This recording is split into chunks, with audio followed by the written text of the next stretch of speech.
Shit. All right. Good evening. We are live officially. Let me get myself straight. First of all, hold on. My name is Angus Black. I'm the host of the show, also the moderator, and welcome to In the Paint Tuesday night, 9:00. You already know what it is. Best real talk in sports going on. Also joining me is my man, my former friend, creator of the show, Mark A. Cunningham, also known here as Max611, and also my good man from the BX now resides in NC. Our brother Dom is joining us tonight. Thank you, Dom, for joining us. Gentlemen, how you guys doing? I'm good. I'm just not feeling all the extra. Okay, I don't really care about your feelings, so whatever. You gotta get right. We're gonna talk after this. I'm not gonna put your business out there, but that might change if you keep this attitude up. Let people know who the real Max611 is. Okay. Oh Lord, I hate black people. Damn. So with that being said, Dom, how you feeling? I'm gonna forget about Mac. I'm good, guys. See, that's how. No, don't pour Mac. I'm not gonna get into it. We're gonna get into some sports talk, and that's it.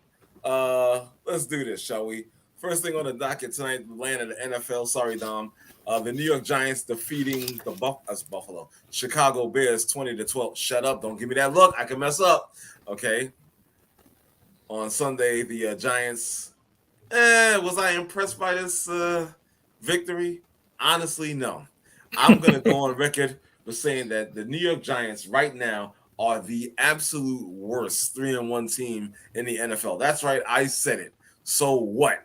They are the worst 3-1 team in the league right now. Like I said previously, I guess it's better to be lucky than good. And that's what they have been. Very lucky. And facing inferior opponents as well. With that being said, Mac. Oh, before you do, Mac, let me bring in one more person. Why are you calling the New York Giants lucky? Because they are.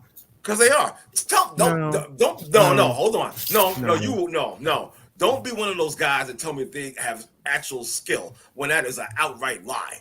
Don't be one of those guys. Then you're talking about the Carolina Panthers for lack of skill, okay? Yeah, but they're not 3-1. I know that.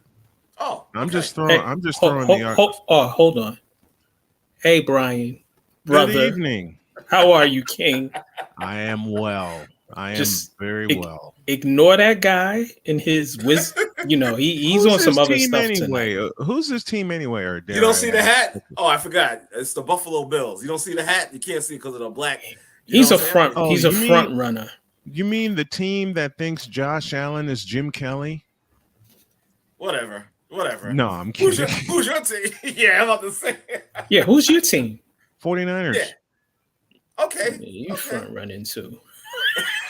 If that's the case, I've been front running since 1981, or the exact date, January 10th, 1982, when the greatest quarterback of all time, Mr. Montana, hit Dwight Clark in the back of the end zone against Everson Walls.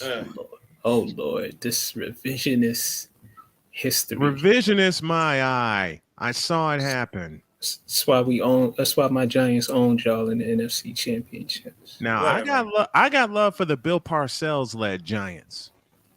Right. I got much love for Bill Parcells, the Big Tuna, and the New York Football Giants. Those Giants, I love and respect. Right. In fact, I had a 2-time Super Bowl Giant champion on my show recently. You should recognize this name, Mr. Gary Reasons. Tell Gary we want him on In the Paint. If you could finesse that for us, please, brother. I will do what I can. Thank you, sir. I will do what I can. How you been, Brian? Kicking cancer in the ass every day, man. There you That's go. what's up. My man. It's good to hear you. As much as I love talking sports and messing with guys, it's the fact that I'm alive. I am kicking. I am well. I'm a little bit down in weight, but that's fine. I've learned to rehydrate, drink a lot of water, and I'm here. I am up. I'm upright. So blessing. I am just enjoying every day right now as I learn what to eat, what I can't eat, what my stomach can handle. Because that's been the biggest thing, what my stomach can and can't handle. You know, I'm good. Other than that, I'm good. I host my show 5 days a week. Yeah. Okay. And I got Snowman in the Morning Plus. Okay. And I'll be back in the booth for the first time in 3 years for football Friday night for Jennings County. I'm good. There you go. There you go. But I'm gonna say this. The Giants, I have to agree with you a little. You over there, host guy, moderator guy. Okay. They've been getting by with smoking. They've been getting by with smoking mirrors. They 3-1. Jones is their quarterback. Right. Oh my God. Right. Daniel Jones ain't Eli Manning, and he sure as hell ain't Phil Simms. And he damn sure ain't Jeff Hostetler. Jeff Hostetler.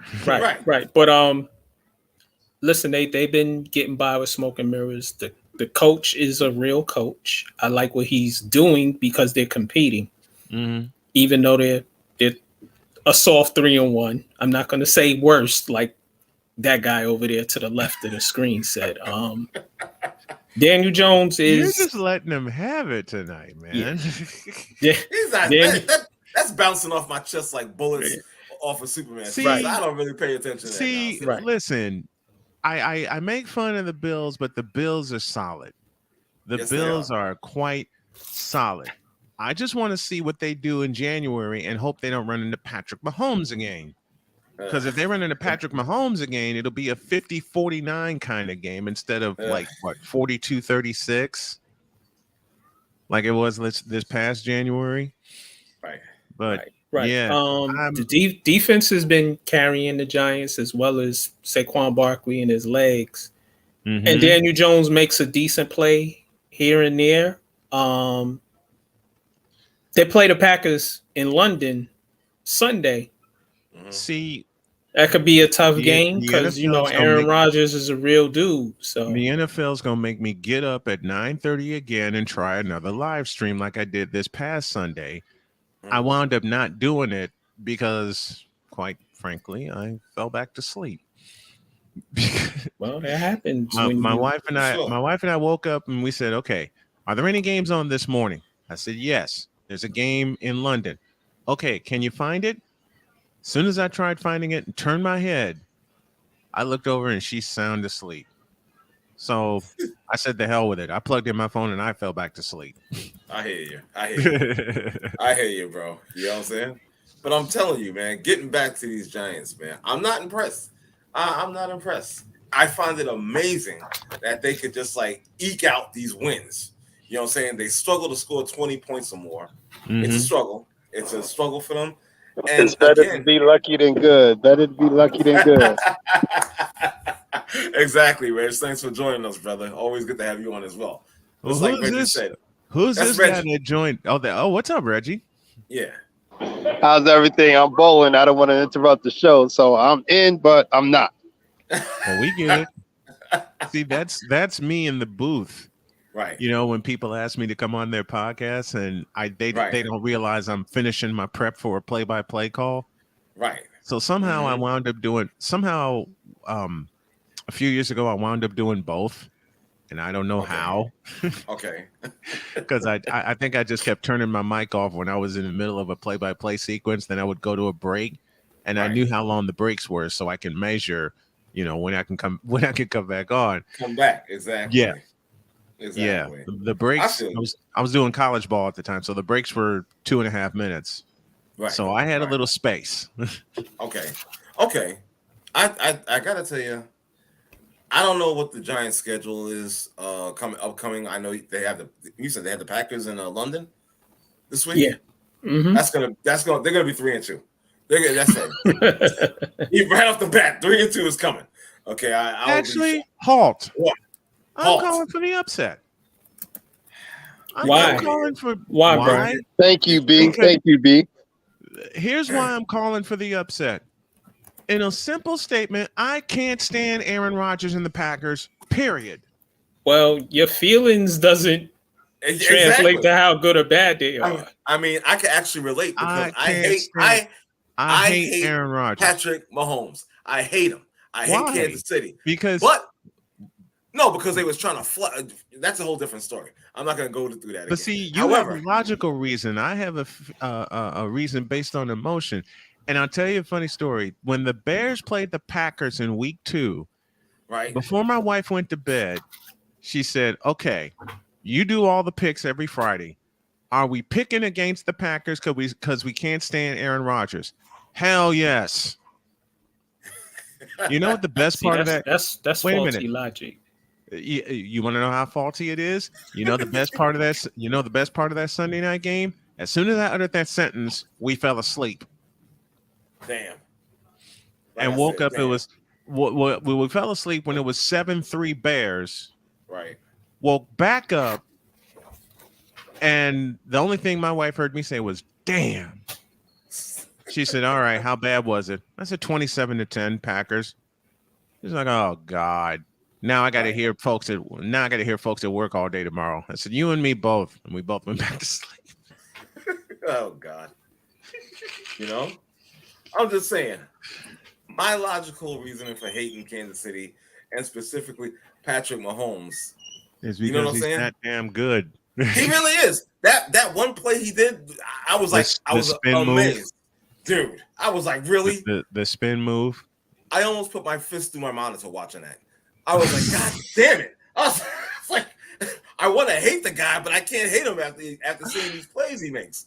You know, he's amazing. You look at a play like that, and you see the Buccaneers defense stringing him out toward the boundary, and you're thinking, there's no way he's going to. And before you can complete your sentence, he does that. Right, exactly. I have to appreciate. He spins, and he throws a pass like a jump shot. It was a jump. It wasn't a pass. It was a jump shot. Exactly. It was from the 4-yard line. It was a jump shot. And you're looking and you're going, unbelievable. What the hell was that? Unbelievable. Unbelievable. I couldn't even believe it. I was like, I'm trying my best to hate this guy, but how could you hate a talent like this?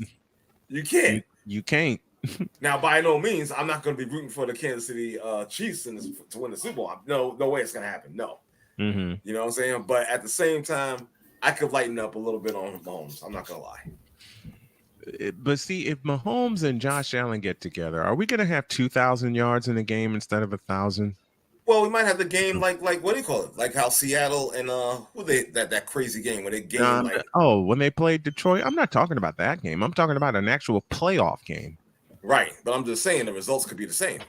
You know? So it's going to be like what, 59, 58? It could be. It literally could be. It could be.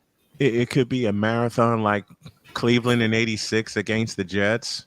Yeah, I'm telling you, it could literally be like when we used to play Cleveland Stadium.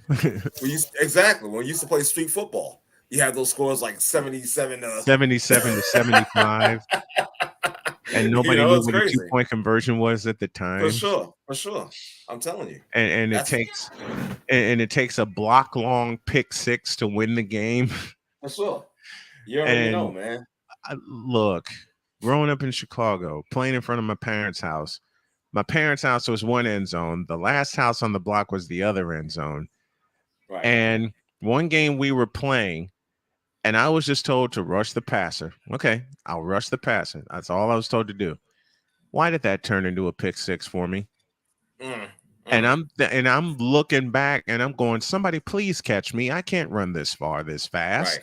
Right. They're like, please catch me. Nobody caught me. Nobody caught you. Got the Nobody caught me. I'm gonna step away for a minute. I'll be right back. Oh, okay. I'm about to get back into the our topics or whatnot. Yo, Mac, Reg.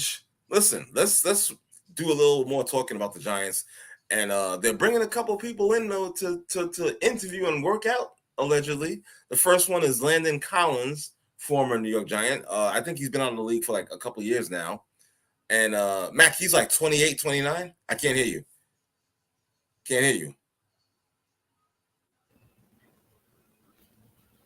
Try speaking now, Mac. Nope. No sound. He played last year, and he played the year before, although he was injured both years. Well, that's why. Okay. And yes, you're correct. He's around 28, 29 years old. Mm-hmm. There's a reason why he's been sitting on the sideline, since his contract ran out with Washington.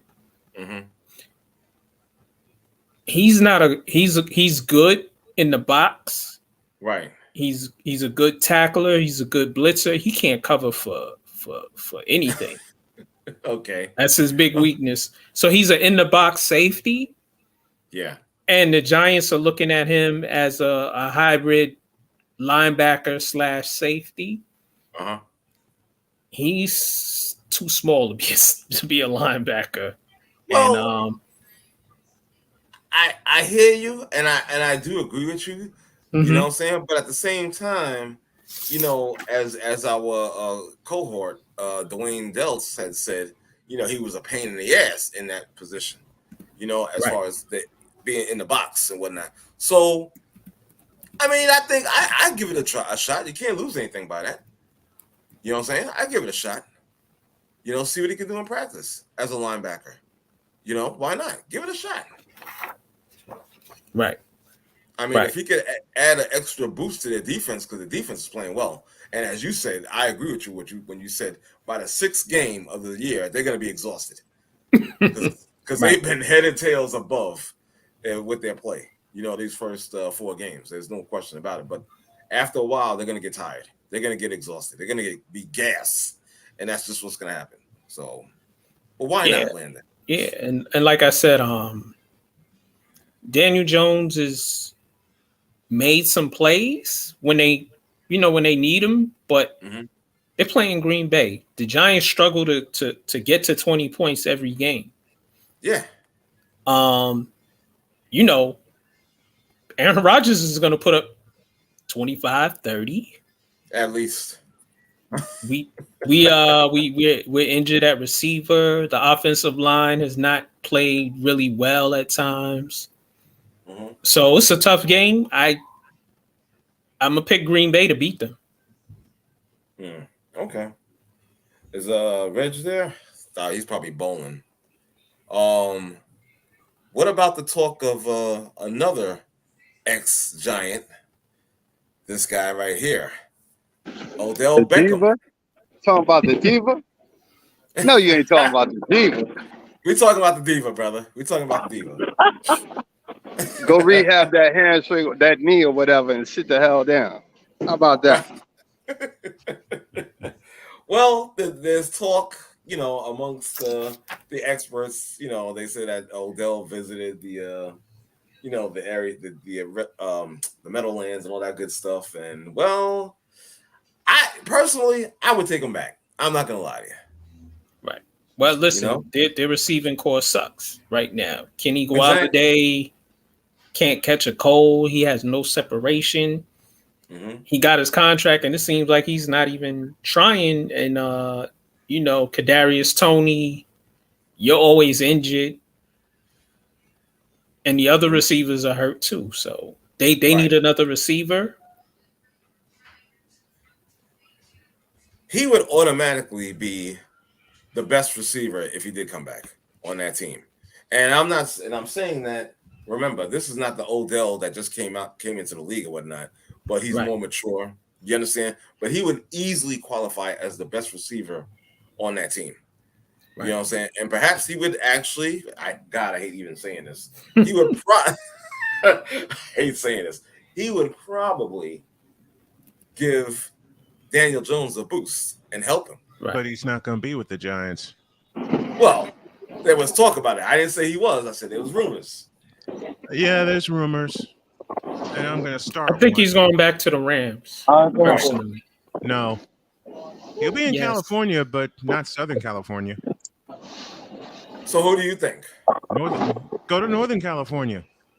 Frisco? This Monday we're having a ranked no-cap tournament this Monday. Uh-oh. Somebody in trouble. I know who that is. I already know who that is. It's all good. Right. Nah, he's not going to San Francisco. San Francisco doesn't need him. The Rams actually need him. See, this is him being a fan. This is him being a fan. Understand that. You keep out of this. You're talking about your Buffalo Bills as they were trying to circle the wagons. So if you're allowed to be a fan, let me use the word I use on my show, and of course I mean this in fun. If you're allowed to be a fanalist, then damn it, so am I. A fanalist. I like that. Listen, one of my good buddies, Clark Monroe, who's on my show every Thursday, used that word. So I borrowed it from him. Okay. I borrowed it from him. Understood. I like that. But I can totally see OBJ heading back to the Rams. In all seriousness. Yeah. I can totally see OBJ heading back to the Rams. Problem is, does he want to go through that again? Even though it netted him a Super Bowl, the craziness he had to go through to get there. What craziness? Cleveland cut him. He signed with them. He had to wait a week. Actually, they loved him. If he didn't get hurt, he'd still be with them. They shouldn't have cut. They shouldn't have cut him. His contract was up. They didn't cut him. His contract was up. Okay, well, they should have re-signed him. Why would you sign an injured player? Because because he would have been an MVP of the Super Bowl if it wasn't for that. No, see, Aaron, y'all not thinking how money thinks. They're gonna sign. Hold on, let me say this. Let me say this, Brian. Let me say this. Hold on. Yeah, they're gonna sign him on the cheap, like they did when they got him.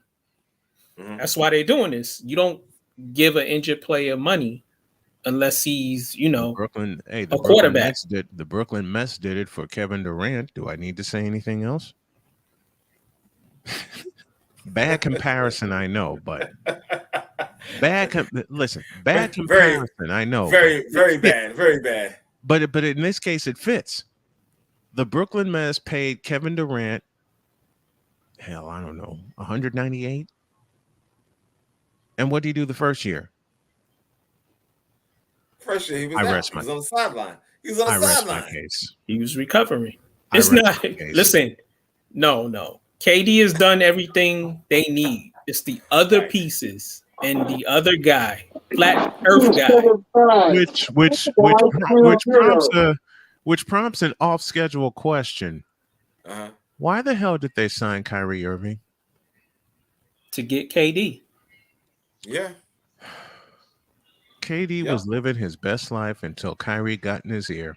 I will stick with that, and that's the hill I'll die on. Oh man. I'll die on that hill. Listen, I'm gonna tell you right now, I'm a Brooklyn Net fan. Okay. I'm sorry. No, don't be. I don't be. It's okay. They should have stayed in New Jersey. Nah. No. I'm gonna tell you something right now. I'm not even worried about blow up the Barclays Center. It doesn't work. No. You can say all that. You and Mac and the Bishop and all you guys that want to get at me. What did you say? Me and Mac and the bench mob? Yeah, the bench mob, the Bishop, whoever. Yeah. You understand? Me, Mac, and the bench mob. There you go. Exactly. Y'all want to come after me on that bull crap.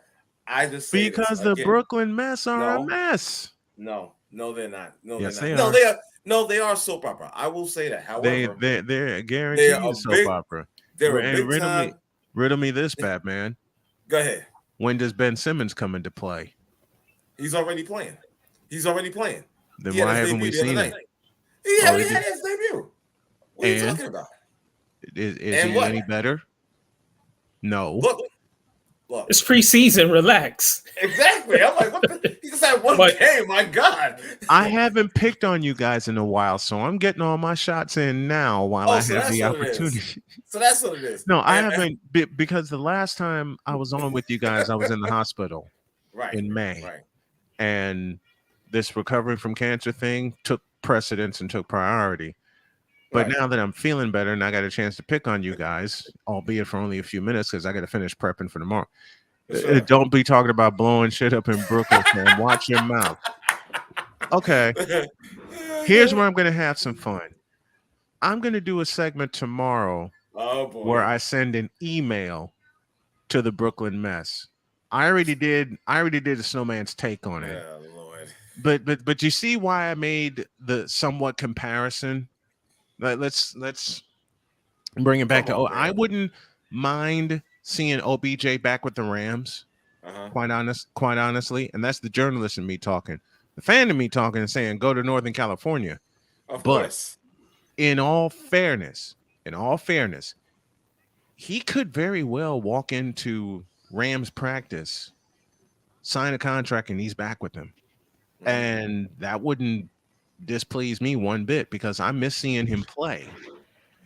And when you have him in that, I don't want to say dynamic of an offense because Monday night, the Rams offense looked pretty anemic.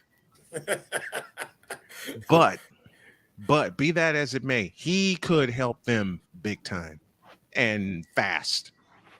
Okay. And fast. And I know it's all about need. I know that. Right. I know that. Right. And the Rams need a slot receiver not named Cooper Kupp. It's ridiculous. Not named Tyler Higbee. They tried getting Ben Skoranek, but Ben Skoranek wound up limping off the field after he got popped. Right. Well, and I'm familiar with Ben Skoranek because he played at Northwestern. Right. I'm familiar with Ben Skoranek. Well, you mentioned before I say something, let me just do something real quick, Snowman and guys. At this time, I'd like to bring in my brother.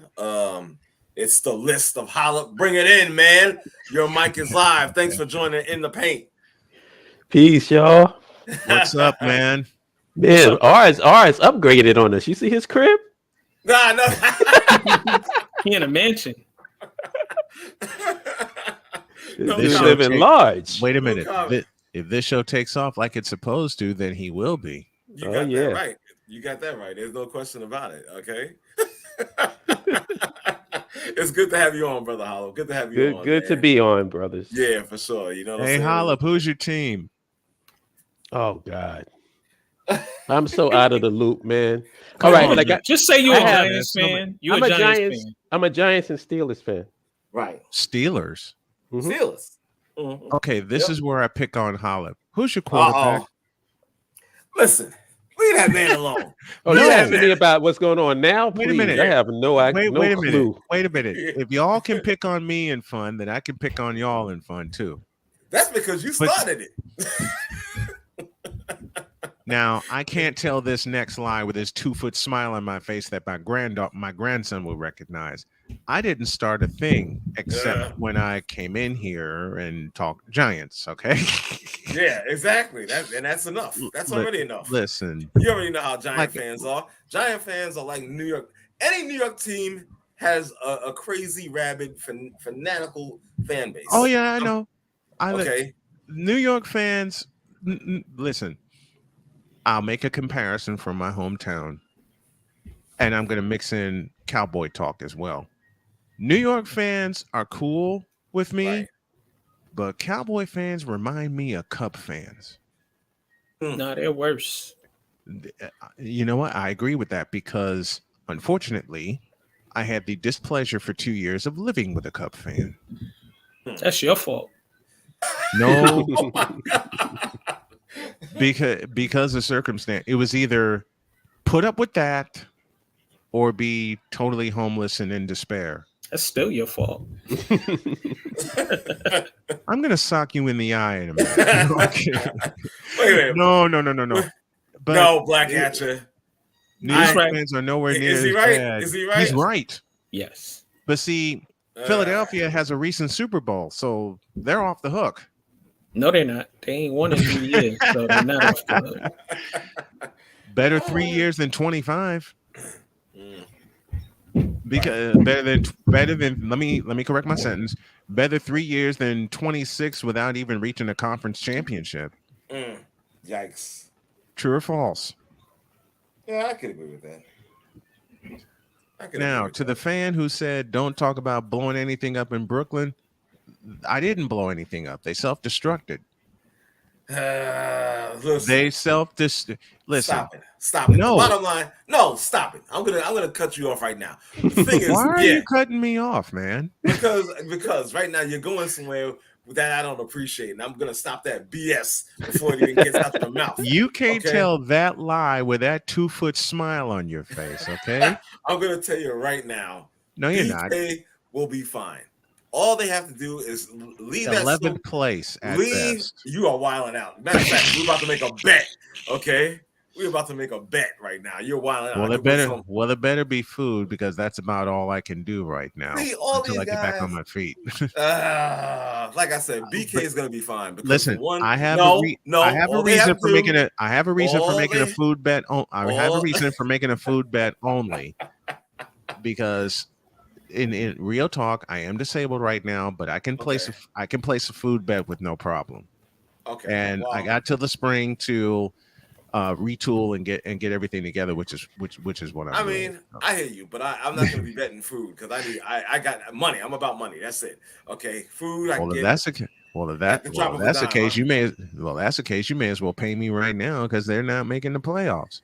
Actually, I take that back. Yeah, they'll make the playoffs. But they'll be the 8th seed. No, they won't. Stop. You know what I'm saying? You are just. Let me tell you something. And I hate to say, and I'm saying this with respect, but your takes right now are as bad as that chick on Twitter, Ashley Baker. Okay, that's how bad. I'm full of. Wait, say that again. You cut out for a minute. Wow. I didn't hear what you said. I hope I did. I hope I cut out. I can't believe because anytime you put me and Ashley Baker in No. Hold on. No, you didn't. Yes, he did. Yes, he did. I apologize. I haven't seen none of her crazy. You won't either. In a while. Well, you won't either. Yeah. Okay. But that's how bad your takes are. And yes, I'll probably get slaughtered for this, but that's all right. I don't really give a shit. Listen, you've been around me in my show. I've said worse. I hope she ain't listening. She gonna come for you, bro. That's all right. It's all love. I'm just joking around. I'm just saying. This is where I provide the following advice. This is where I provide the following advice for Rod. Stay off the weed. I'm just saying. It's all jokes. But see, Ashley's a Cowboy fan. That should tell you everything you need to know. Well, then he stands in his truth. Then that should tell you everything. That's a Cowboy fan. That should tell you everything you need to know. Yeah, this is true. You know, that should tell you everything you need. Like I said, Cowboy fans are as bad as Cub fans, and Cub fans are worse. Nah, Cub fans aren't bad. Bullshit. Nah. But oh god, the night they won the World Series in 2016, fireworks were going off, guns were going off, and they should. They had won one since the 1900s. This is what I'm saying.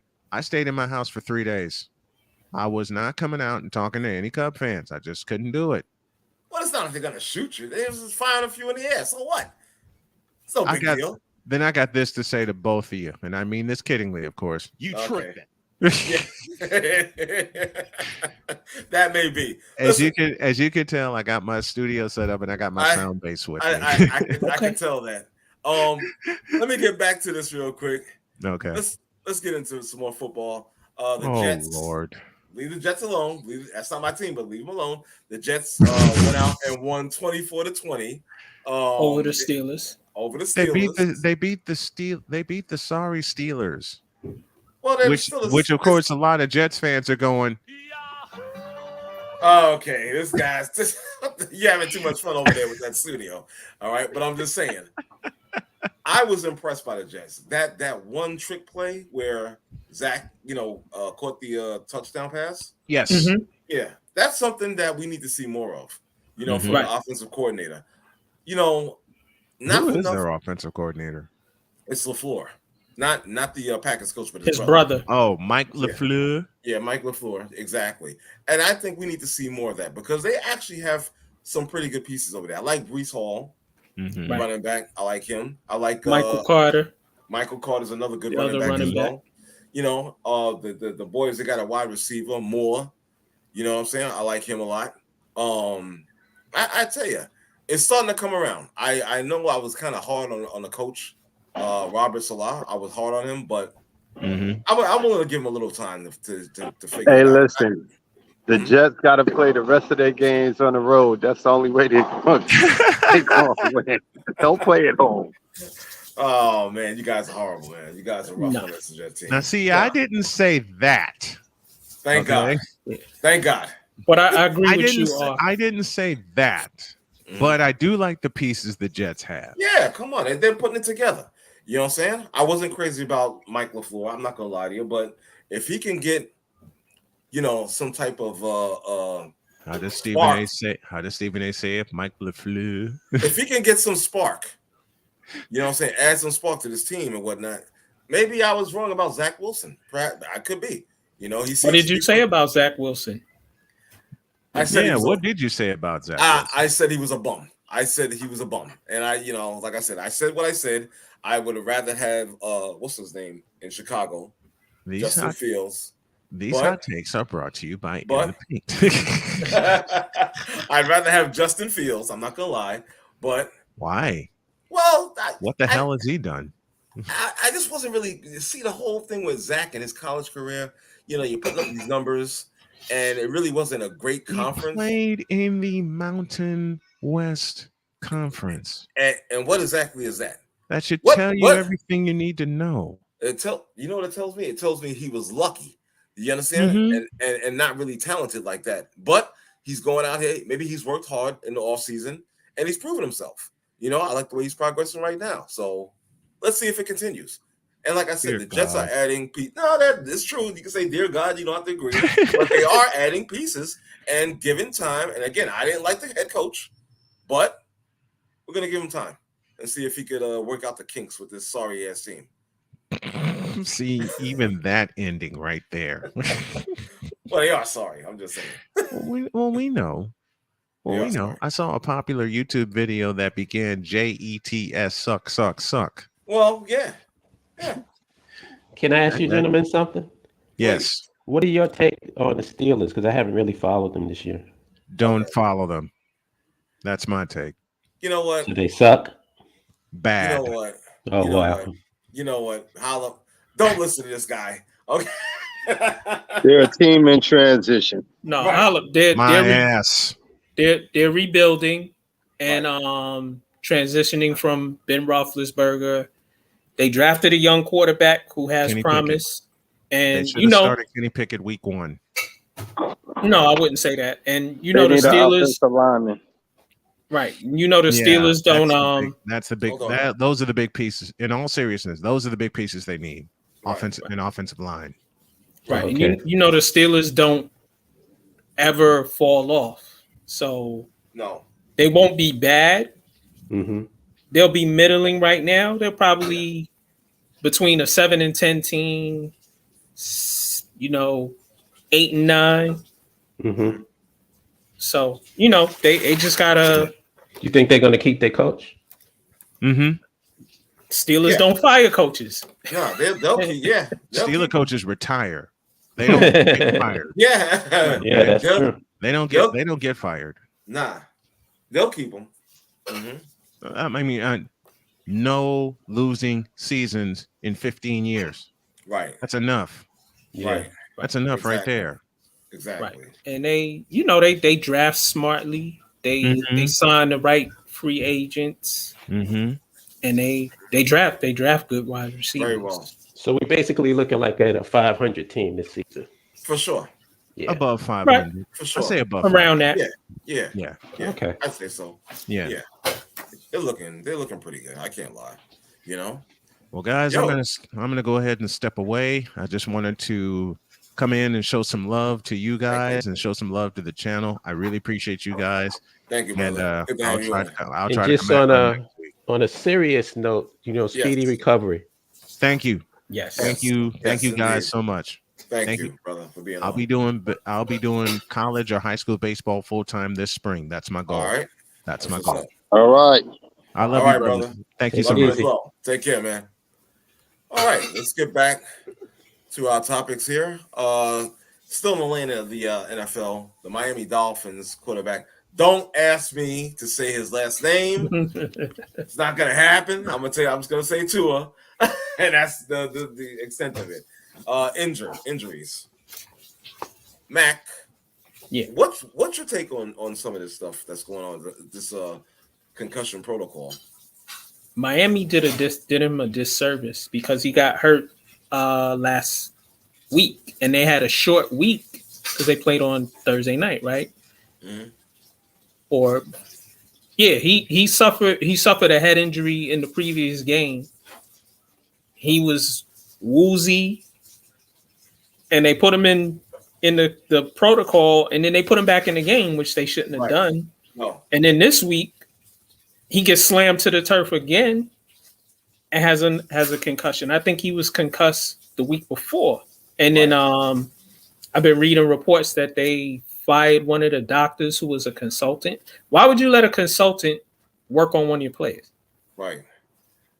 Well, that's the owner. That's a Stephen Ross and the management move right there. You know what I'm saying? Mm-hmm. And they should bear some type of responsibility because this guy was like shaking, from what I understand, you know, and it was ugly because everybody saw it, and it was like a whole big thing on Twitter. You know what I'm saying? And they should be taking the task for that move or whatnot to bring him back in the game after he was already concussed. Wait, you trying to kill this guy? You know? Yeah. His hands locked.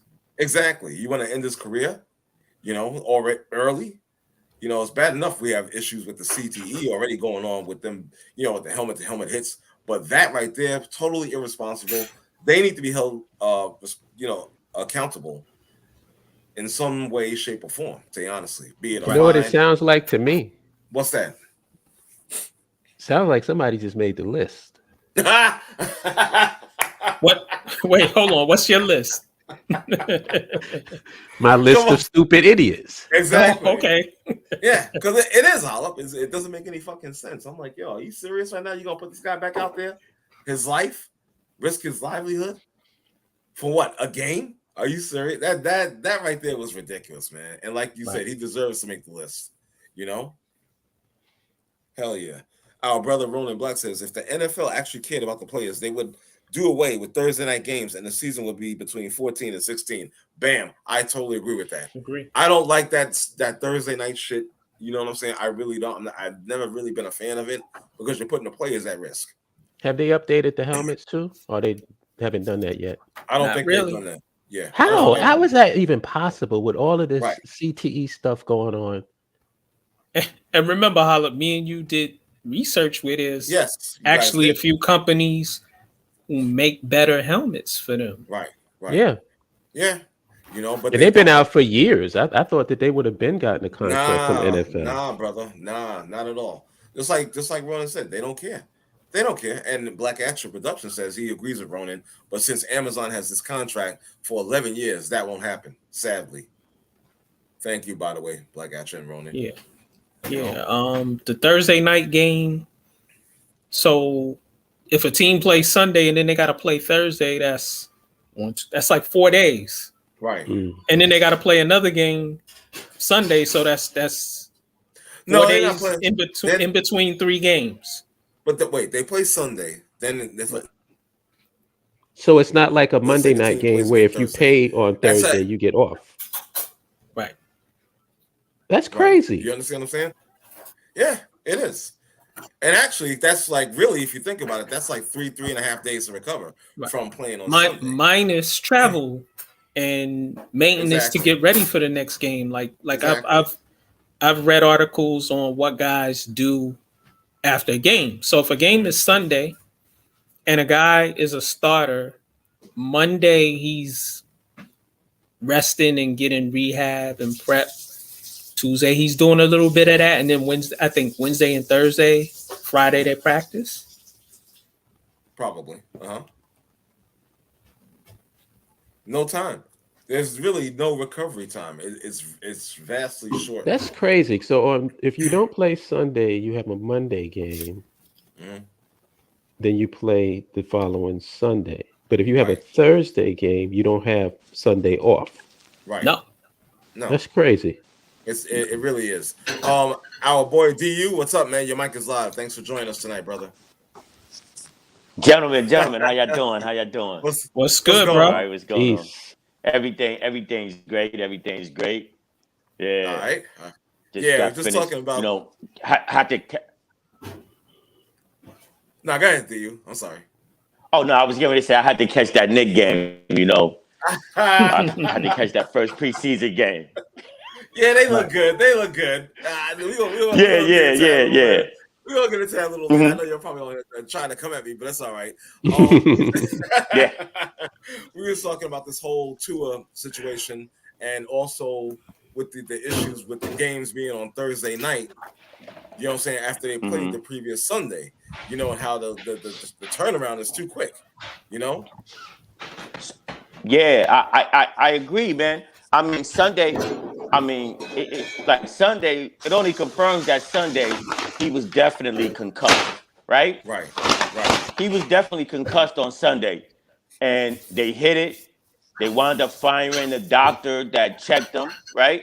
Right. And Thursday, I mean, it looked like he was having a stroke, man. The way his fingers, right. Yeah, it was a scary situation for him. I'm glad the young man. I'm glad the young man is home and feeling better. But that was kind of scary, man. Yeah, it was disgusting.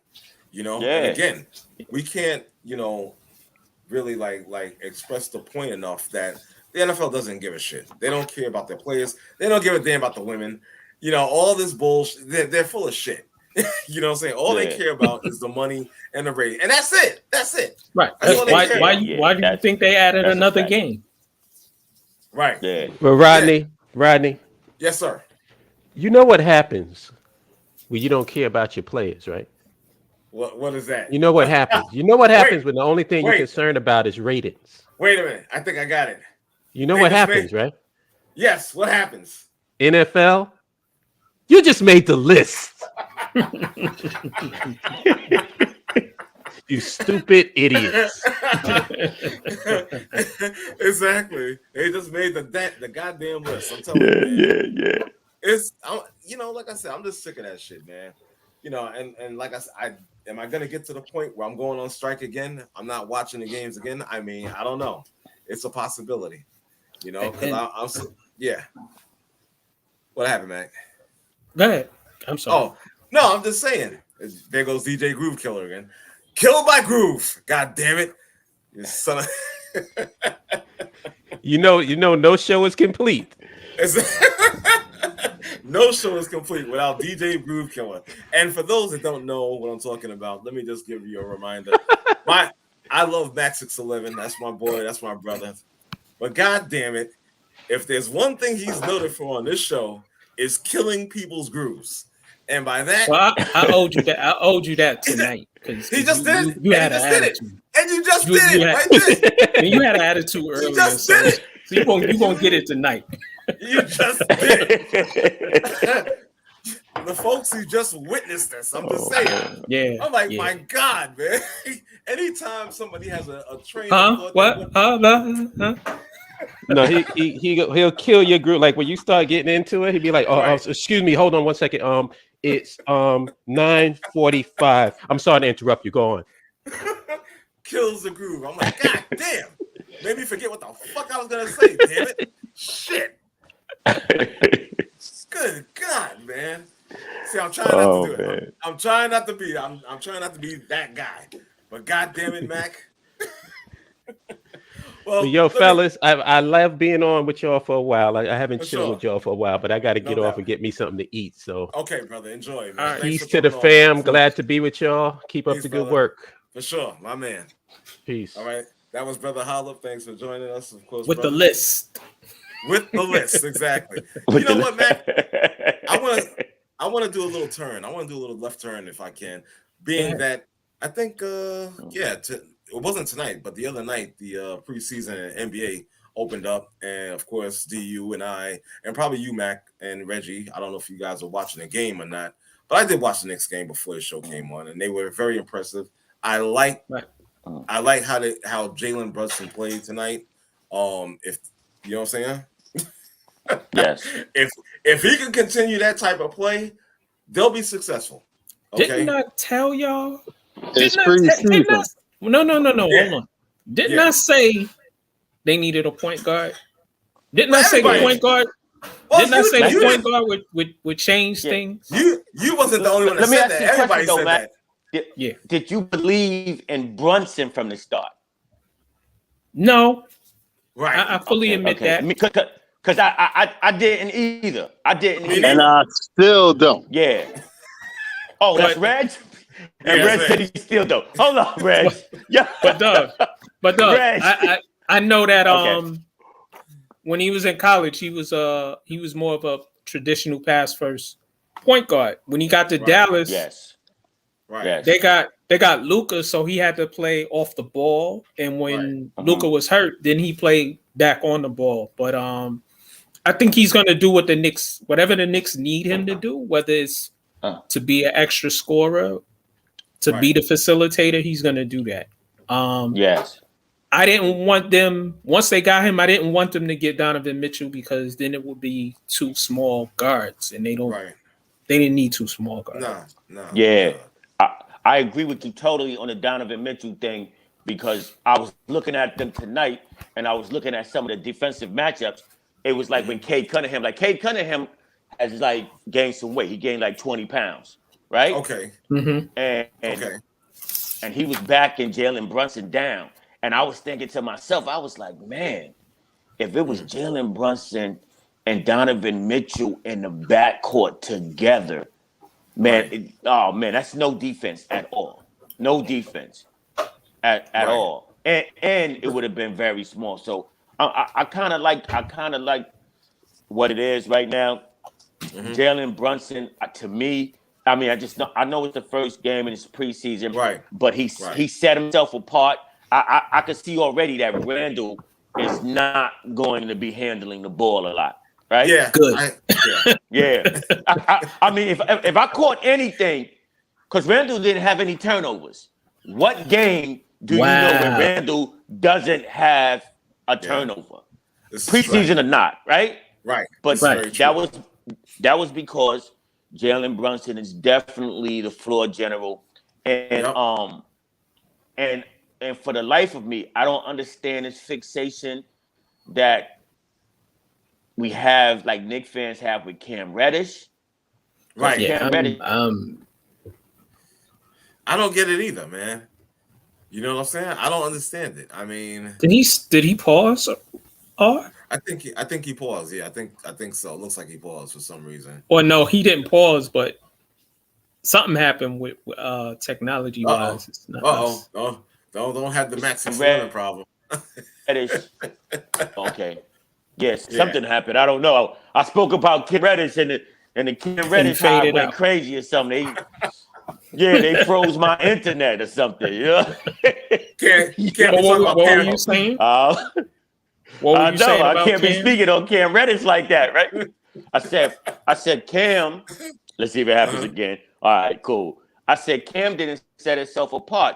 And now that Hartenstein's here, look, I think Cam is done. Like, Hartenstein is going to be a Garden favorite. I can see that already.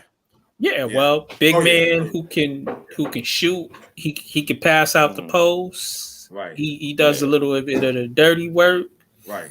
I haven't been impressed with Cam Reddish. Listen, Atlanta drafted you, and you played okay, but being a top pick, you supposed to be better. Okay. Yes. And coming here, we got rid of Knox for him, and it's like Knox 2.0. Wow. Okay. That's going a little too far, man. That's going a little too far, man. That's Knox 2.0, right? Yeah, that's a little too far. He's a better version of a burger, right? Yo, Knox 2.0. Oh, man. That's messed up. I'm just saying. He got one job to do, and that's to score off that second unit. Right. And he didn't do it last year. And I don't think go ahead. No, when he was with Atlanta and whatnot, and that playoff run they was having, he was like a very big part of that. You know what I'm saying? Because he would come off the bench and give them points and give them that energy. You understand? You would hope that would continue when he got, when he came here. He got traded here. You would think that would continue, but we haven't seen it as of yet. One thing I would hate to see, honestly, is if they do somehow jettison him off the team and whatnot, it would turn out that he was as good as advertised. Because you know what it is? Yeah. Remember, everybody learns at a different pace. You understand? It's a period of adjustment. So, like, take for instance, D'Angelo Russell. Remember, D'Angelo was a little bit on the struggling side, but then he found that the game got slower to him, and he managed to, play much better. Right. Yeah, he found his way. Yeah, he found his way. But so it could be the same thing with Cam. Yeah. Yeah, but I think Tibbs doesn't like him. Probably not. Yeah, I agree. Yeah, Tibbs don't like him, and Grimes wasn't there, and he needs Grimes wasn't there. Yeah, and he has to manage of every opportunity that he gets. Right. Yeah. He has to. And he didn't separate. He didn't separate himself on that court to make him see. He talks like an elite player, but he didn't make himself look like an elite player. And then he didn't play anymore because he wound up getting a sprained ankle. And it was like, oh, man. Right. So this guy's done. Yeah. Every chance you get, you know what I'm saying? It's an issue of you not being on the court because you're injured. You understand? Yeah. You're dinged up. Yeah. One way or the other. Yeah. You know what I'm saying? You're not going to be able to prove yourself if you're not on the court. You understand? Mm-hmm. And obviously the coaching staff is going to trust you like that because they're like, oh, he's always hurt. You're going to be dismissed right off the bat. You're not going to be given a chance. Mm-hmm. So you're doing yourself a disservice. I don't know what the deal is with him and his injuries. I don't know what he needs to do. Build up your body more. I'll stretch properly. Whatever it takes. Drink some milk. I guess he went to the Anthony Davis School of getting hurt. You mean Street Clothes Academy? That's right. I said it. I'm not bowling now. I'm kidding now. Oh, he's there now. Okay, here he is. Street Clothes Academy. Yeah, that's Cam Reddish and Anthony Davis. They're in the same class. That's true. Street Clothes Academy. What's that? SCA. They went to SCA. Yeah. Yo, man. Yo, they went to SCA, Reg. Exactly. Yo. They had to. Sad, yo. Cam played 15 games in Atlanta. How many games he played in New York before he got hurt? He played in the preseason. Grimes 20, right? Like, he couldn't get off the bench. Yep. Uh-oh, I think he froze again. See, that's what happens when you talk bad about Cam Reddish.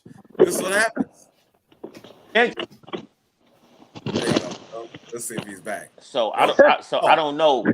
I don't know what's going on with Cam. I think Cam is finished. I think Cam is definitely finished. Hartenstein's here. He's going to be a Garden favorite. I like that kid. He should have stayed his ass in Duke. That's what he should have did. Well, how many years did he play in Duke? Was it 1 year or 2 years? What? How many? I years? think maybe one.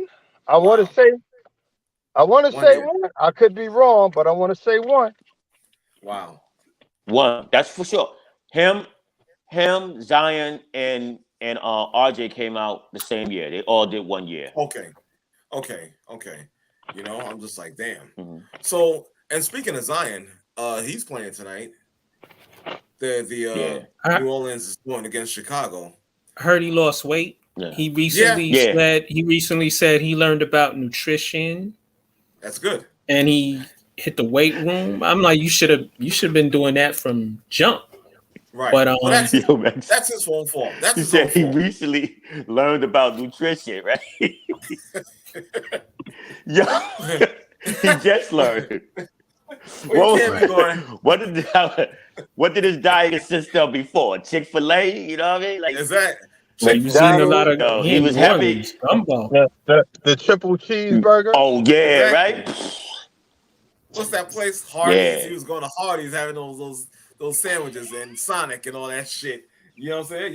Yeah. Now you learn about nutrition, keeping your body right. And guess what? Yeah, your big ass will be on the court more often. You won't be hurt. Yeah. You understand? Hopefully, he. Oh boy, here we go, my man. And we are blessed by the bishop. His arrival. Welcome to the show, sir. How are you? All hail the judge. Yes, indeed. All hail the judge. 62, exactly. Oh yeah, we got to talk about that. I'm glad he finally broke the record. Now let's get some playoff wins. Let's get a World Series so I could flaunt that Yankee hat. Go to the parade. They have a bye, don't they? If I'm not mistaken. Do they? I'm not sure. Yes, they do. Okay. Hold on. Like I said, get whatever bye when the playoffs start. Get some playoff wins. Get this World Series so I could. Man, I don't this know Yankee about hat that, so I could wear this. So I can go to Boston and wear the Yankee hat proudly. I'm kind of with Reggie with my smirking knowledge. I'm kind of with Reggie on what he's about to say about the Yankees. Go ahead, Reg. You said you don't know about that. I don't know about them having a bye. You understand? You playing good, you playing decent. Now you got to at least wait, at most 3 games to be played before you play again. I don't like the idea of a team waiting like Green Bay. They waited, they got a bye, and then the team, San Francisco, came in there and bust their ass. I don't like that. Okay, I'm gonna tell you what I don't like about the Yankees. I don't like the ownership. The ownership, let me tell you something. I'm not sure about the Yankees' attendance, but I'm sure it was fantastic. I'm sure they got great numbers. Especially he's chasing the record, of course. Yeah, I'm sure they got fantastic numbers. However, this is it. This is the peak. This is the peak for them. There is no number 28 coming up. I hate to say it because I love the Yankees as well, but I've noticed with this management, the goal, the apex is to make the playoffs, and that's it. And when I say make the playoffs, I'm not including winning championship number 28. Time. It is 9 o'clock. It's time for the realest talk in sports. We are what is that? My name is Angus Black, no idea. Rodney Jones, and also joining me is the man that created the show, Mr. Wonky Cunningham, known on here as Max 611 brother. Okay, whoever has that on, turn it off, please. Thank you very much. Hope all is well. How you feeling? Okay. Anybody have their computer on, or there is no number 28 coming? Thank you very much. Hope all is well. How you feeling? What the hell's going on here? I think you did a recording, dog. Computer on, or there is no number 28 coming. What the hell's happening here? Okay, I think we're past it. I don't know what the hell that was, but again, there will be no championship number 28. I hate to tell Yankee fans that, but it's true. When King George was here, God rest his soul, that man spent money. He fired people. He was doing whatever it took to win championships. That is an undeniable fact. Undeniable. I miss that guy. You know what I'm saying? I wish one of his sons had the gonads like King George in doing that and making sure every year we are there in the hunt for a world championship. But Hal and Brian, they're not getting it done, man. They're not getting it done. As great a season as Aaron Judge has had, and he spearheaded this whole charge of this team. He had the team on his shoulders at one point during the season. You understand? As great as that is, they still will not get a championship this year. I hate to say it, but it is what it is. They will not get a championship, and it's all from the top. I agree. Yeah, I agree. Yeah, I mean, like we said, it's a team sport. He can't do it by himself. No. What the heck is going on? I have no idea. I have no idea what's happening here. Excuse me. Thank you. But that's what it is. But that's what it is. They somebody hacked the in the paint. I guess so. How you doing, sir? Somebody hacked in the paint. I'm hearing like do. Yeah, I was like, I'm trying. I don't know. I don't know what's happening. Oh, that was Doug. He said he's going in the chat. Okay, all good. All good. Bishop, how you doing tonight, man? I'm good. I can't complain. Did you see your Knicks preseason game today? Yeah, preseason means nothing. I agree. Preseason means nothing. That's why I didn't even say nothing about like when I saw the Novellas play yesterday. I watched the Knicks play today. Like none of that means anything. It's like a bunch of rookies, a bunch of two-way players. Everybody's trying to, be the 12th to the 15th guy on the roster, so they can practice with the team. It's like it's like again, like with the Knicks, even the second-year guys that they had, it's like, okay, so you're impressing the coach, you're still not gonna play. Like Deuce had a pretty good game tonight. Guess what? You're still not gonna play unless like two people get hurt.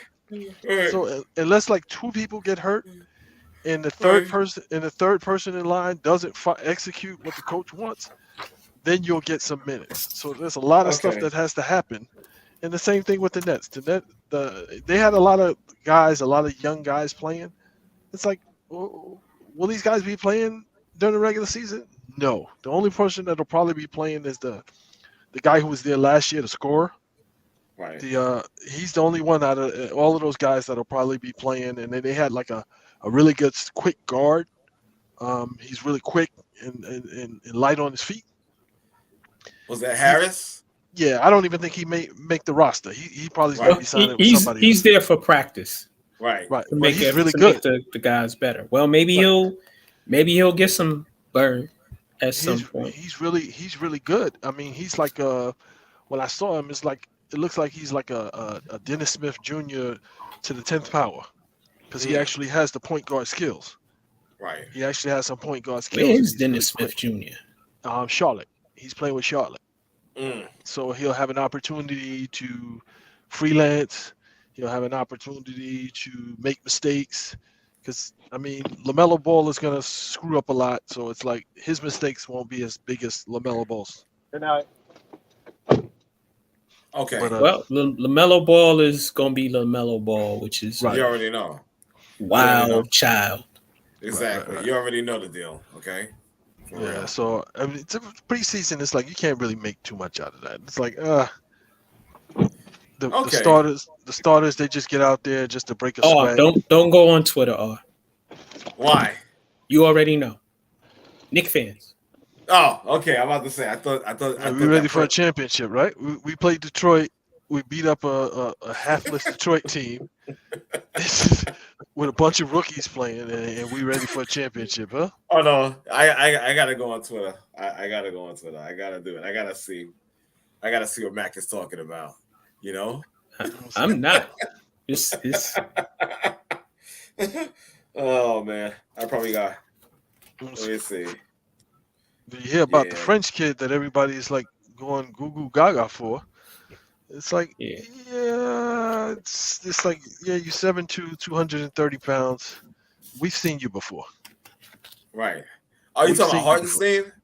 No. The one that everybody's tanking over, the French dude that's supposed to be coming into the draft next year.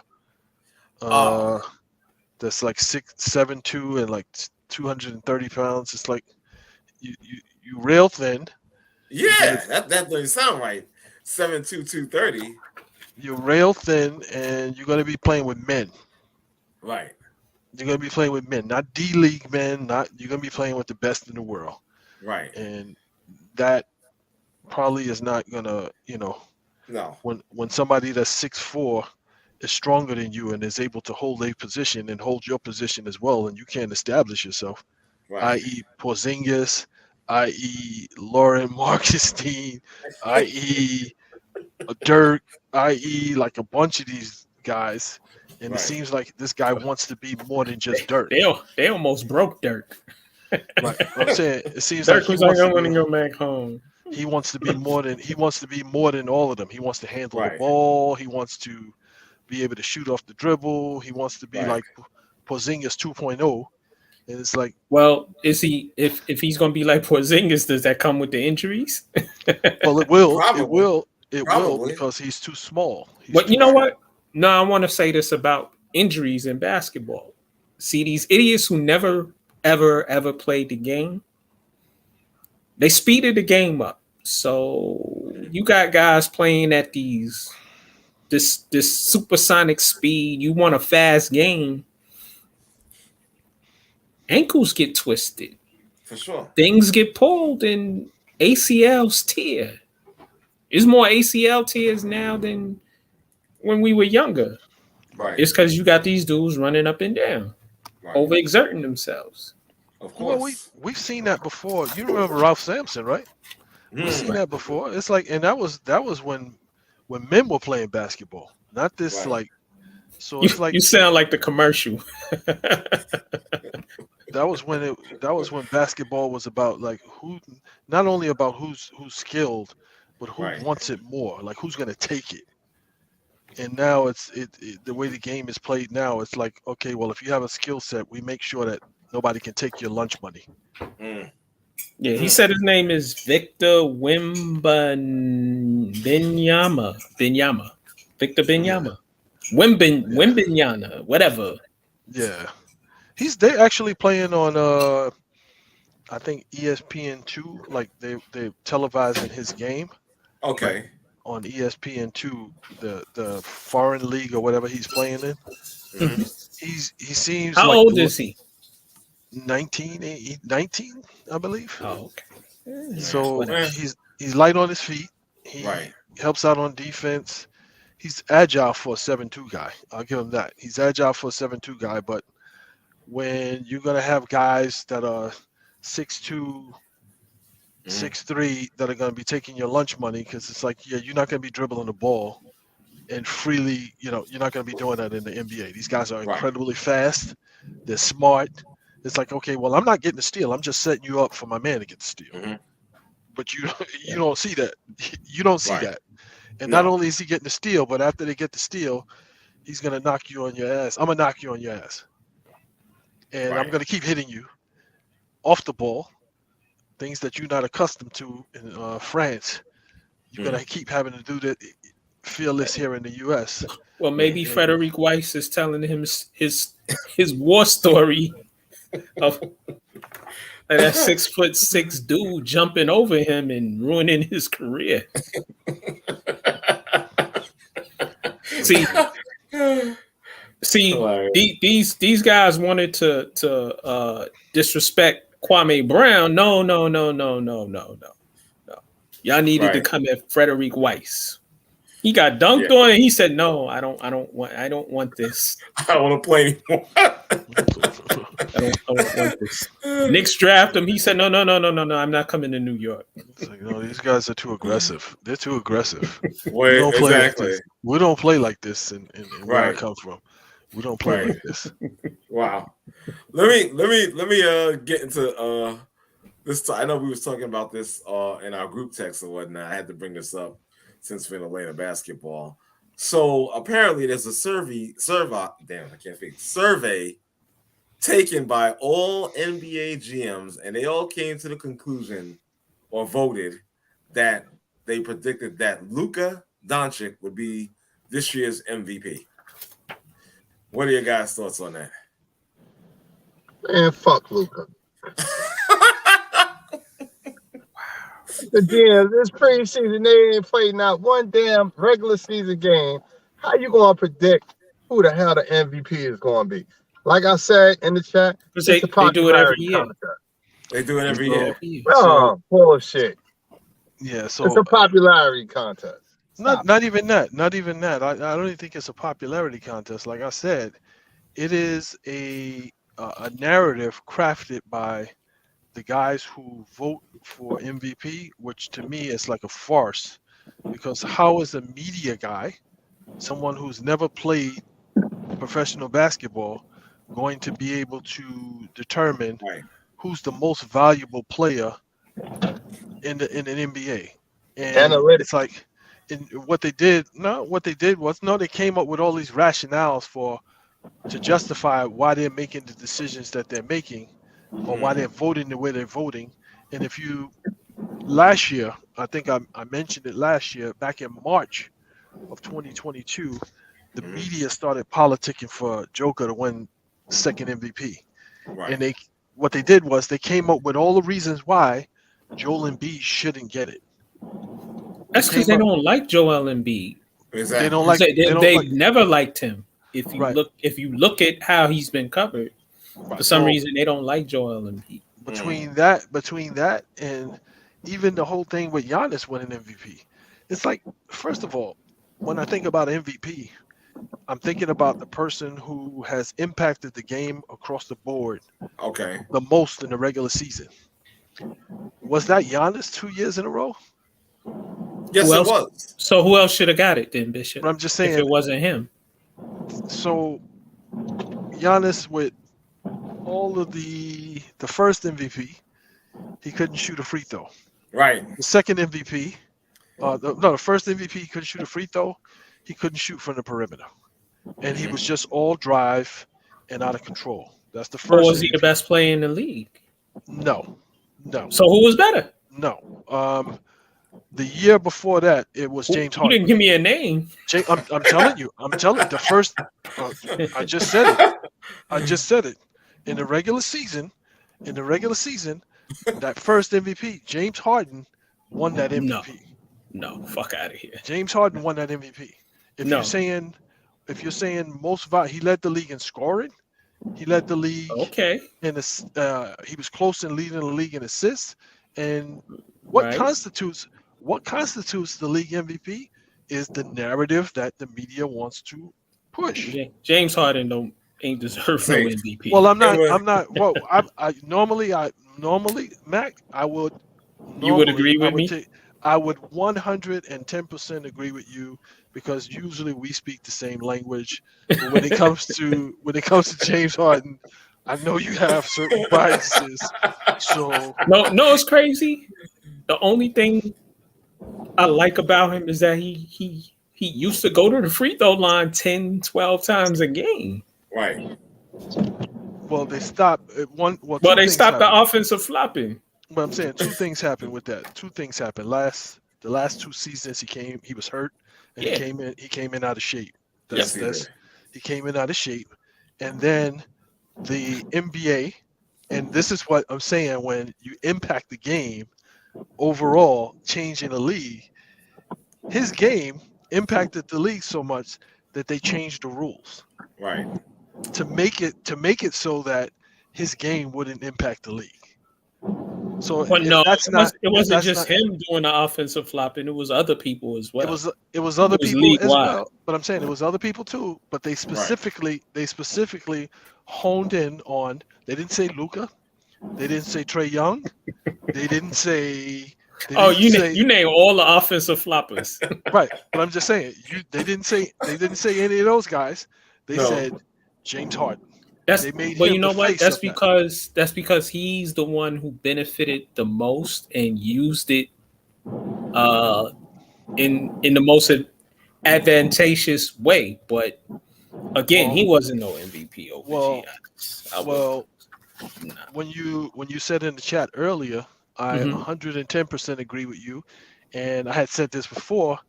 Luka plays the same way that James Harden plays.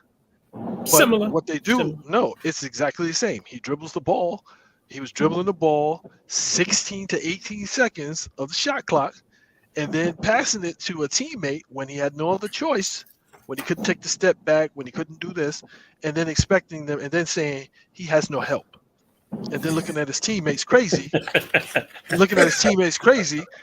like, well, wait a minute. You remember we had this conversation? Right. I'm like, yo. But if I was his teammate, you know what I would tell him? Yo, man, get off the ball. You can't either swing that or shoot it or something. Nah, well, he was shooting it. He was shooting it a lot. He was. Well, our boy Ronan says Harden has never been the best player in the league. Had all of his big scoring games against sub 500 teams, and he is a historical choker. He's historical choker. He's historical choker in the playoffs, but in the regular season, he was leading the league in scoring. He was leading the league in scoring at a certain clip for that certain, I think, like 2-3 year clip. Yo, it didn't matter who they were playing. every single night, Harden was putting up numbers. It didn't matter who they were playing. But it didn't matter. His going through the free throw line, because I used to watch his stats.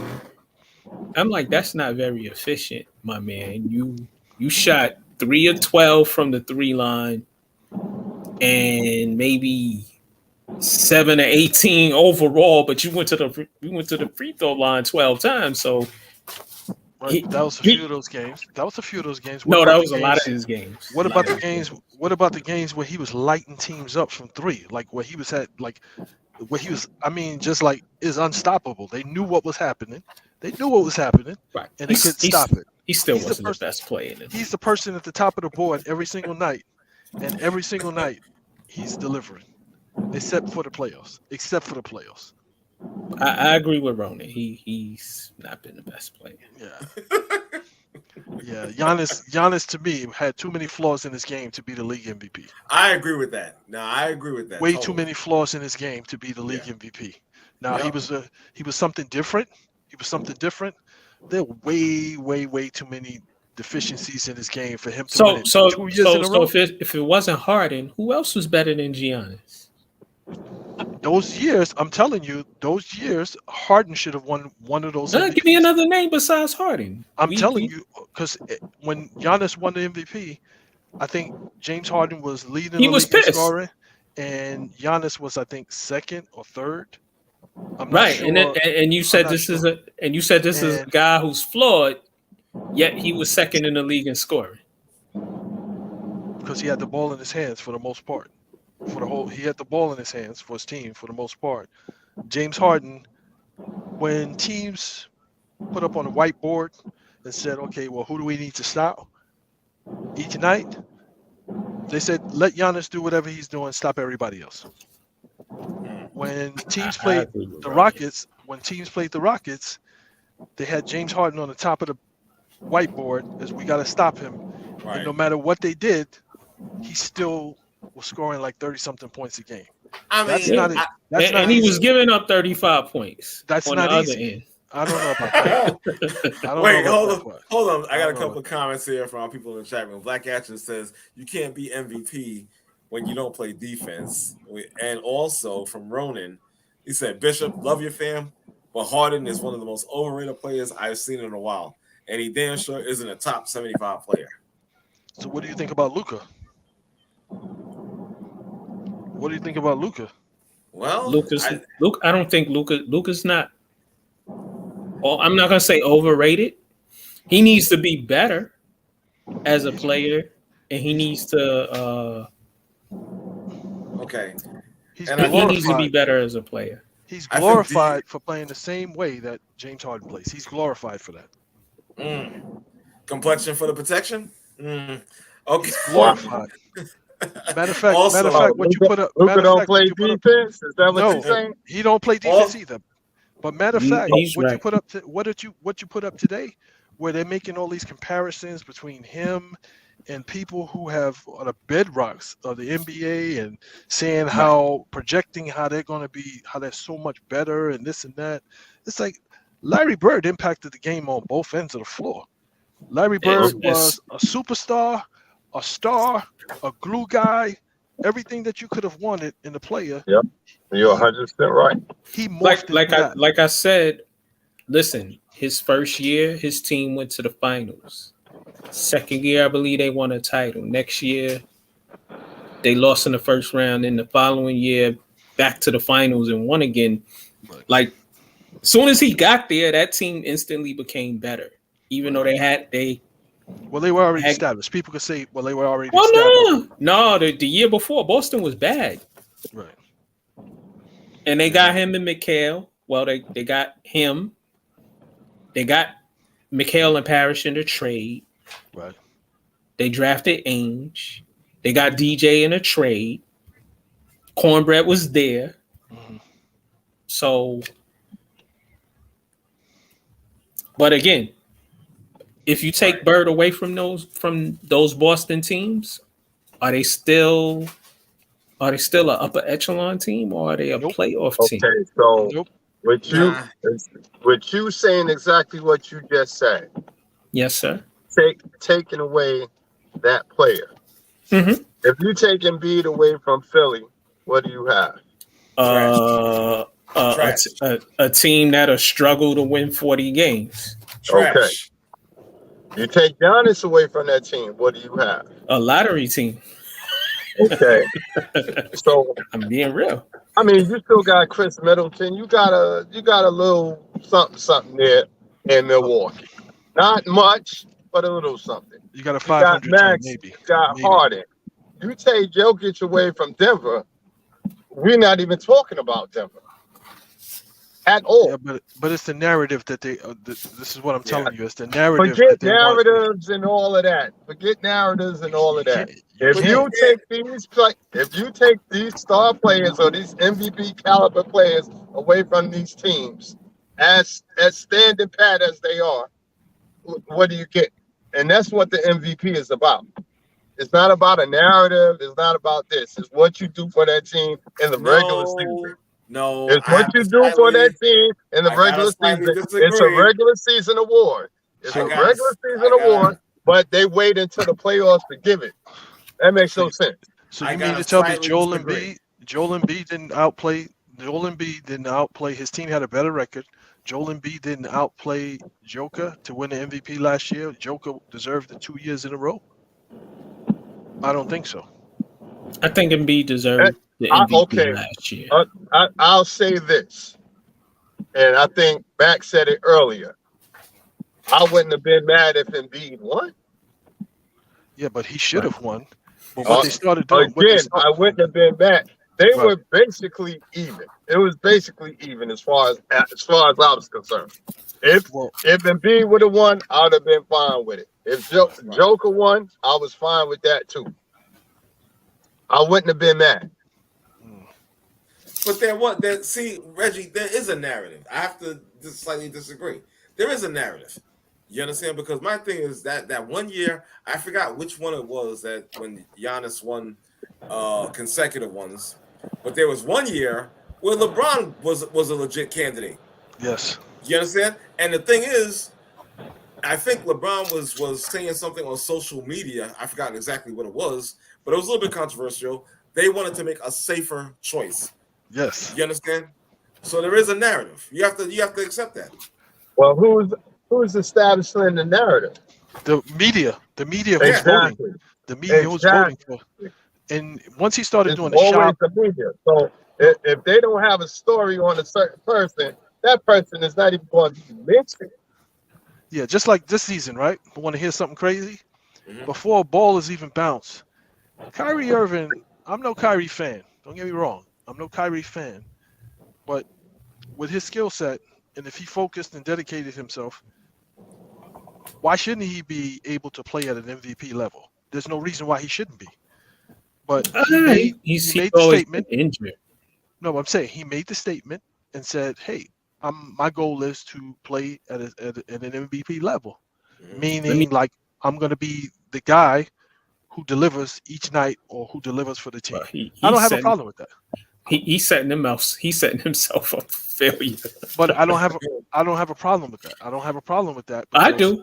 Well, I don't have a problem. Why do you have a problem with that? No, I don't have a problem with it. It's more like you've never been the best player in the league. You've never been close to it. No, that doesn't mean he can't. I don't think he can. Not with what he does on the floor. He's a scorer. He doesn't look to pass the ball to anybody unless it's 3 seconds or less. But go ahead. Right. He's not a good defender. Okay. No, he isn't. Right. So you those are valid points, yes. Mm-hmm. Kyrie's never been. He's never been the. Any year he's played, he's never been the top 7 guy. Okay, according to the media. No, according to me. Oh, okay. All right. For him to be MVP, he's gonna have to do some other things besides just score and break people down with great highlights, and we see him breaking ankles. Right. So with the team that he's playing with now, and I'm no Novellas fan. Right. You know this. He said that with conviction. because I don't want R replaying the tape and being like, yo, well, you see what I'm talking about? You see, Bishop is now converting. You know what I'm saying? He got baptized, and now he's converted into a Novellas fan. No, with the team that he's playing with, you can't see him having 30 points a game and 10 assists a game, playing with KD and Ben Simmons cutting to the basket. You're gonna get 5 to 7 assists just passing the ball to KD. You're gonna get 5 to 7 assists. He needs to not. They don't need him to score 30 points. He can get 25. Well, Durant can get right. Durant could get 25 as well, or 27, 28. Ben can get 17. Seth Curry can get 12 or 13, and Harris can get 12 or 15. He doesn't need to have 25 points a game. They need to, if the Nets want to win, they need to be like the Boston Celtics when they had KG, Pierce, and Ray Allen. All those dudes took steps back, and their stats weren't as, when you look at the numbers, their numbers weren't as great as when they played on other teams in other situations. Right. Yeah, but Kyrie is a 40-something% shooter from the field, he is, and a 40-something% shooter from 3-point range. So that means that he's efficient.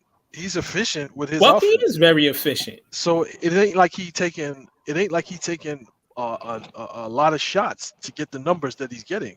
So what you're saying that I would what you're saying, and having the perspective that you have, how all the things that you described, how did Steve Nash win MVP twice? He don't play That was D. some bullshit. He don't play D, but I'm saying he don't play D. He don't score. He don't score like that. He gets others involved. Okay, fine. That's what a prototypical point guard does, but he won MVP twice. With everything that you just said, they gave it to Nash one year because they did not like Kobe because of the stench of the rape case. And I might have to look and see what year he had the rape case and what year correlates with the year Nash won MVP. But one of those years, I think maybe the second one out, that's Kobe's MVP. Well, do you think Nash was the MVP of the league any year? No, I wouldn't have gave it to him. Well, this is the point. This is the point that I'm saying to you. Like, if Nash can win the MVP, why can't Kyrie win the MVP, or at least be in contention for it? Because we already talked about how things are media driven. The media already doesn't like Kyrie, so which is taking an L on that. Which is why I was saying it's the narrative before the ball even bounces. They've already made the decision that we don't want this guy elevated to, no matter what numbers he puts up, we're going to find something. We're going to find something. Yo, Ronan is hilarious. Hell yeah. He said Kyrie is efficient when he isn't eating LSD laced milk bars.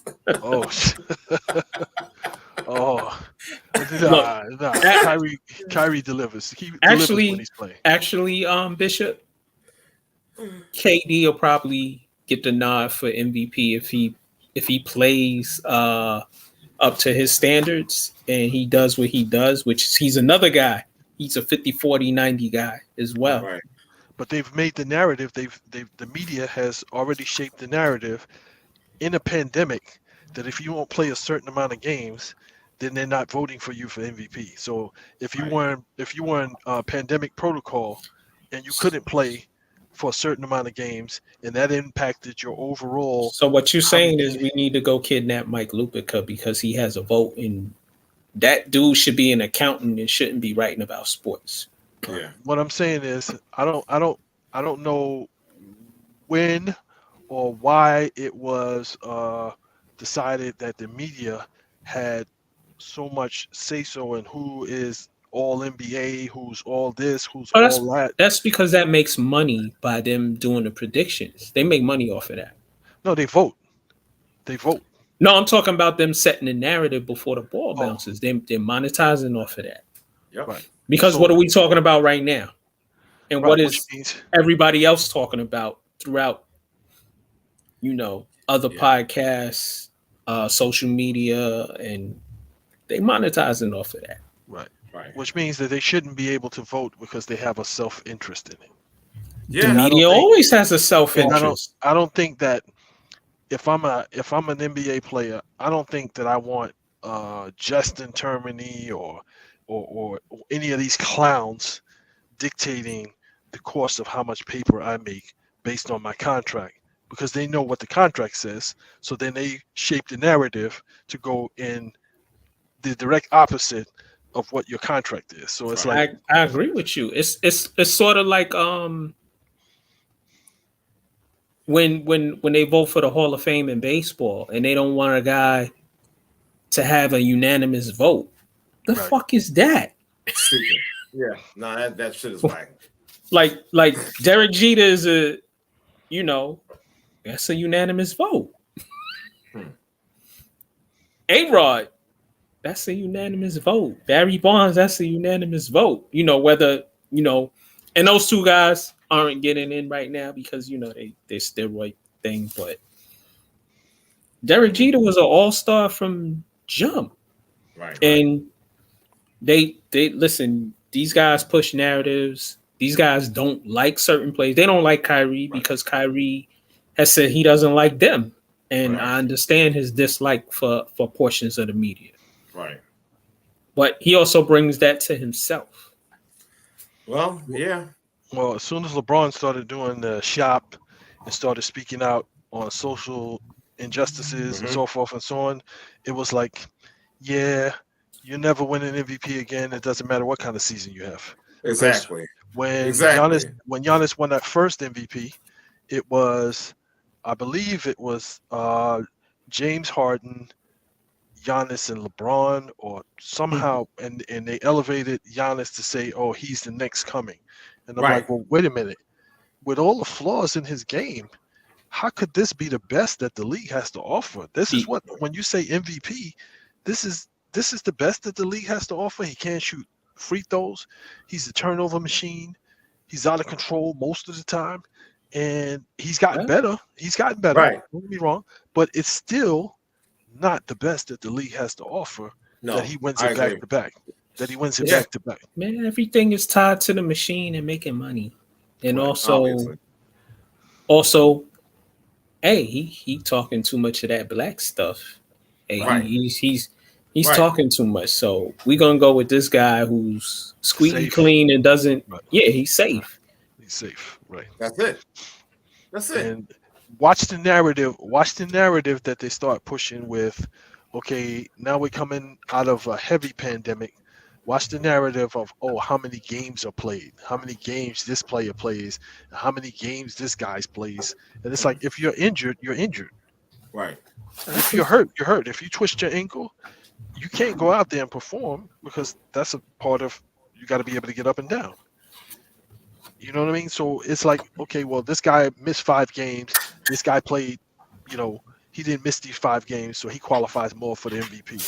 So I think when they looked at the narrative last year for Joker versus Embiid, they said, okay, well, these two guys match up stat-wise pretty almost evenly. Joel Embiid has a slight edge.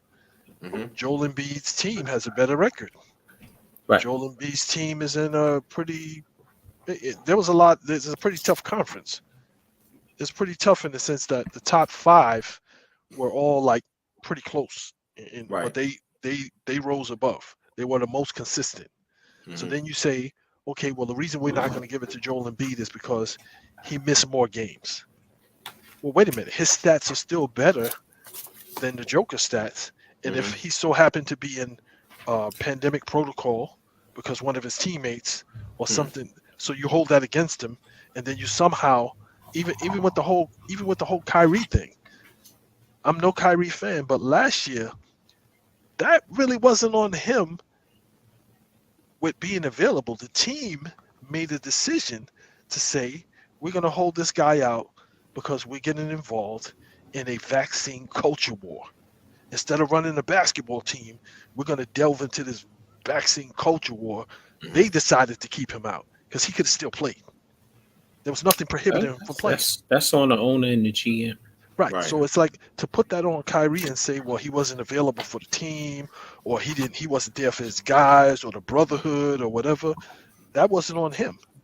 Well, you know what? They did that to him because of his reputation, and because there were other players in the league who also weren't vaccinated, and they still played. Right. They still play. Even though New York had that mandate, when I found out that the only thing they had to do was pay like a $3,000 fine, and then it capped off at $5,000, they could have said, okay, well, he's going to play X amount of games. Here's the check. Boom. Right. They could have did that. Here's the $60,000 check, or you know what? We're going to donate $100,000 to help feed children in COVID, or help provide laptops or whatever, and that's the end of the story. You think De Blasio would have been like, no? He'd have been like, hey, look at all the good that we're doing. You know what I'm saying? We're getting kids computers who are learning from home in electronic learning for COVID and for the pandemic or whatever, and that would have been the end of the story. But they decided, and the GM was front and center on this. They decided, hey, we want guys who are all in. We want guys who are vaccinated. What does that have to do with him playing basketball? Nothing. At all. Nothing. So that wasn't on Kyrie. It didn't help his cause that he then, after they did that, then he pretty much, persecute me because I'm a Christian and yada, yada, yada. And then he turned into a Muslim. Then it's like, okay, well, he's on Ramadan. Whoa. I thought he was a Native American as well. He's a Christian Muslim Native American who believes the earth is flat. Oh, man. Listen, that dude needs to just go play basketball. That's what I've been saying. Shut up. That's what I've been saying. Shut up. Don't say nothing. It's a contract year, so he's gonna have a great year. Right. If he does that, if he approaches it that way, then they'll say, well, he's being truculent towards the media. He's not making himself available. He's not doing this. Hey, do the Marshawn Lynch. Answer one question with one word and bounce. I did my duty for the day. Or do the Ron Artest. So, Kyrie, how did you feel that you performed in this game and interact with the teammates or whatever? Well, the weather is really nice outside. I enjoyed the sunshine. I didn't like the fact that it rained, but I had an umbrella and I put on some sunscreen, and that was the end of that. Yeah. Next question. Yeah. Let's talk about Tyler Herro. Okay. All right. What'd you I gotta tell you, I'm just not really impressed by this dude at all. So I really have nothing to say. I'm gonna say this. Really good player at times. Okay. At times. I don't think I would have given him 130 million for 4 years to come off the bench. They overpaid for him. Do you think that's because they don't want him to go anywhere else and that they'll miss him, perhaps? I mean, I don't know. They got somebody on their roster who plays the same position. Right. Duncan.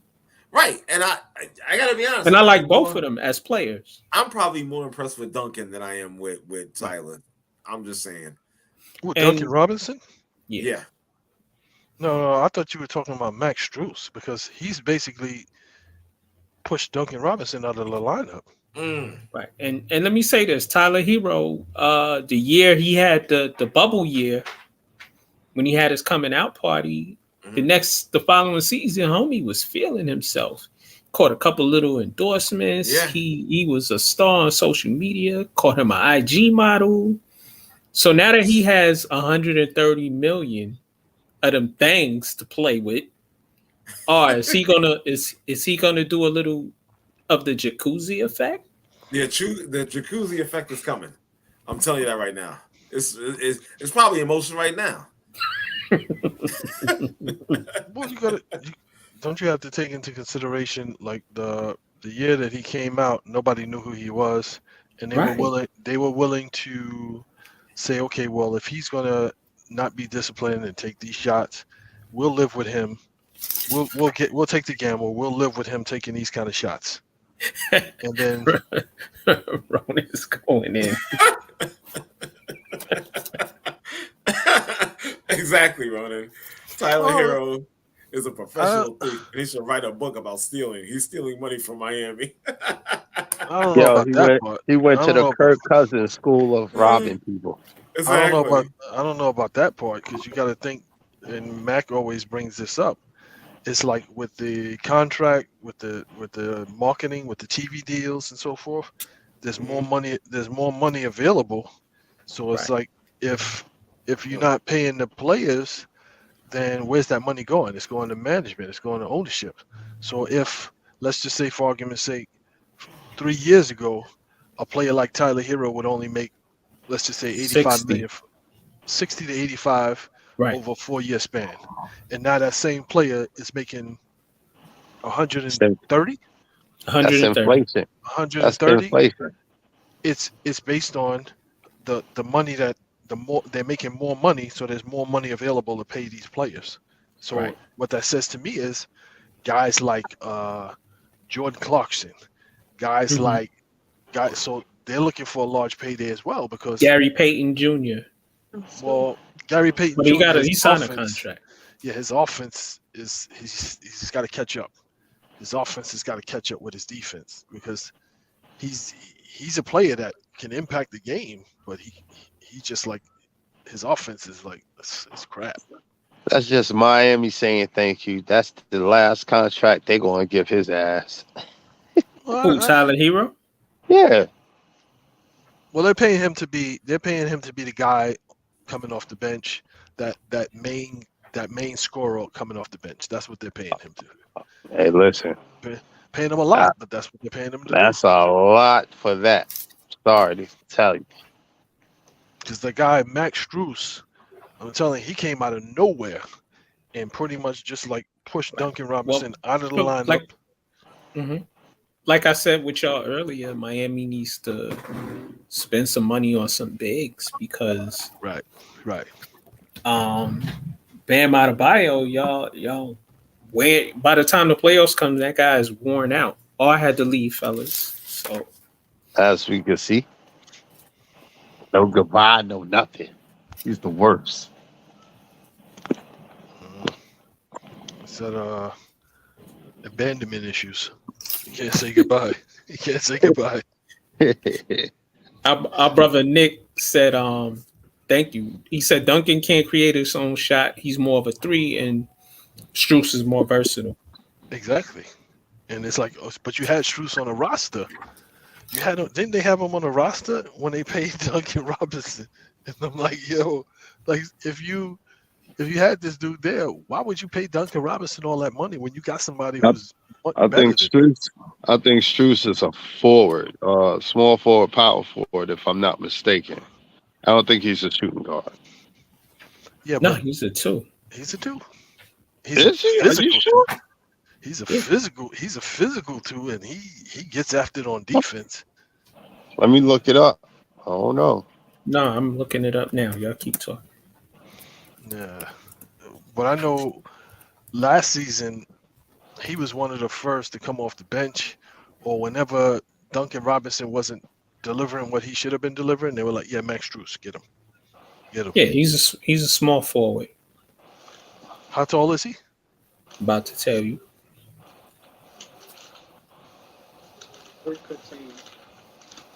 Oh, he's 6'5". Okay. Yeah, so he's a 2. Yeah. Who's playing everybody on Miami is playing a spot they shouldn't be playing. Like Bam shouldn't be playing center. He should be playing power forward. Right. Jimmy Butler is playing, basically power forward. Yeah, Miami doesn't even need an established big man. They could just get like 1 or 2 guys that like are built like Claxton from the Novellas. Somebody that's just gonna get up and down and grab some rebounds and block some shots, and then move Bam over to his natural position and let him dominate at that role. Yeah. because they play good enough help defense so that if they play in a team like Philly, that they'll help out enough on Joel Embiid, so he ain't gonna take advantage, of physicality. But come playoff time, they get abused. Yeah. Yo, not to get off subject, but I am. What is this? Brady and Giselle is headed for divorce? What? Yeah, you knew that was gonna happen. Oh well. She wanted that dude home. That dude came home. He was home for 3 weeks. He was like, kids. No, this is crazy. This is crazy. PTA meetings. Let me. Coach. Yeah, I'm coming back. Yeah. Giselle, take care of the kids. Like, I catch you in 4 months. That's them people problems.